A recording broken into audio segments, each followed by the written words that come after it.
Brilliance Audio presents Undressed with a Marquess by Christi Caldwell, performed by Tim Campbell.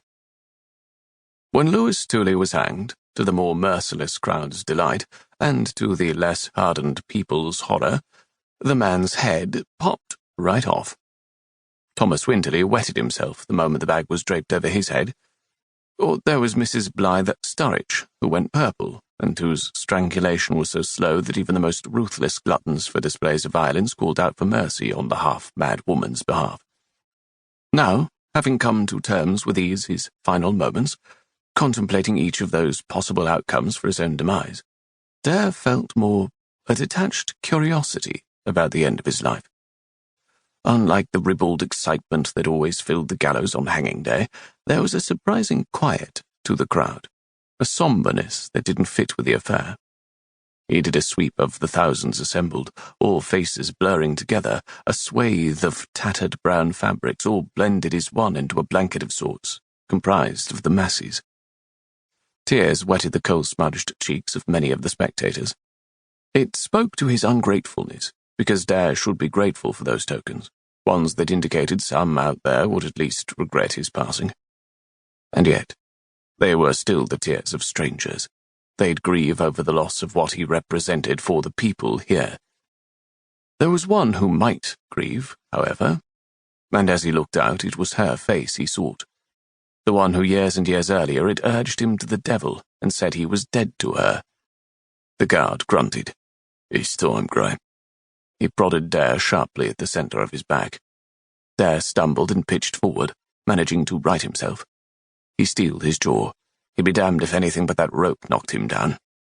Hisses and boos went up amongst the audience. "Free him!"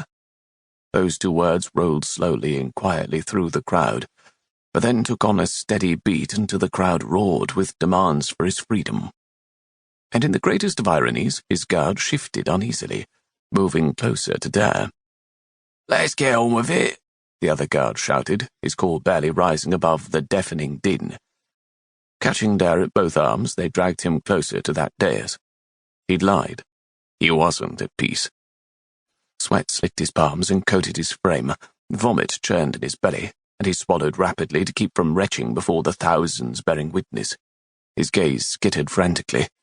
For all the times he'd found himself in Newgate, there'd always been an almost calm understanding that he'd escape. He'd never made it to his last meal and last rites, and this march, he'd never made this march. He choked on his bile, grateful for the near pandemonium that allowed him that smallest dignity. His stare landed on a gleeful face amidst the crowd. There was a vague familiarity to the stranger. And yet, for as many as Dare had helped, there'd been triple those whom he'd been unable to, men and women he'd turned away, or gang leaders whom he'd foiled. The man grabbed himself crudely. "Deserve it, you do." That triumphant spectator's mouth moved, his words clear, even as they were silent amidst the pandemonium. Yes, there were those who'd relish his death. Dare's legs knocked against the bottom step leading up to the dais, and the panic that had pounded like a drum within retreated and faded, leaving him numb once more. This was what the end was, then. Terror, ebbing and flowing like the tides rushing in and then out. Dougal, the burlier of the guards, grunted. "It's time to get on with it. Ain't no one coming for you this time." A faint hint of regret tinged that announcement.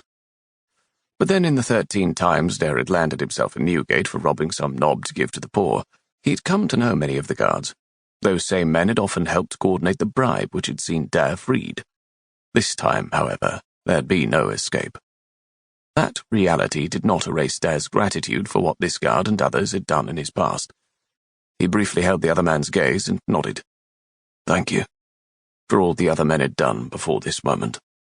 The guard gave the slightest, most imperceptible of nods that had Dare not been studying him so closely he would have missed. And oddly, that grounded him. It gave him the courage and strength to place his foot on the first step. Nor did he believe this march, different from the customary shorter one, was anything but deliberate. No, everyone from the constables on down to the magistrate was making a pointed example of him.